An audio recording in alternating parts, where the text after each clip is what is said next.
నమస్కారం. ఘంటారావానికి స్వాగతం. ముందుగా ప్రధాన అంశాలు. 2 ఏళ్లలో పాలమూరు రంగారెడ్డి ప్రాజెక్టులో తట్టెడు మట్టి ఎత్తలేదన్న కేటీఆర్. 90% పూర్తయిన ప్రాజెక్టును ఎందుకు పట్టించుకోవట్లేదని ప్రశ్న. తెలుగు ఫిల్మ్ ఛాంబర్ ఎన్నికల ఓట్ల లెక్కింపు ప్రారంభం. ఎన్నికల్లో 3287 ఓట్లకు గాను పోలైన 1421 ఓట్లు. శ్రీహరికోటలో 3వ లాంచ్ పాడును ఏర్పాటు చేయనున్న ఇస్రో. 4 ఏళ్లలో నిర్మించనున్నట్లు తెలిపిన షాట్ డైరెక్టర్.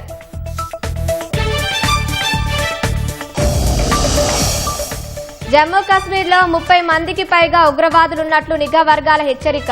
కౌంటర్ టెర్రర్ ఆపరేషన్లను ముమ్మరం చేసిన భద్రతా బలగాలు. జలాంతర్గామి ఐఎన్ఎస్ వాగుషీర్లో రాష్ట్రపతి ప్రయాణం. కర్ణాటకలోని కార్వార్ నావల్ బేస్ నుంచి ద్రౌపది ముర్ము విహారం.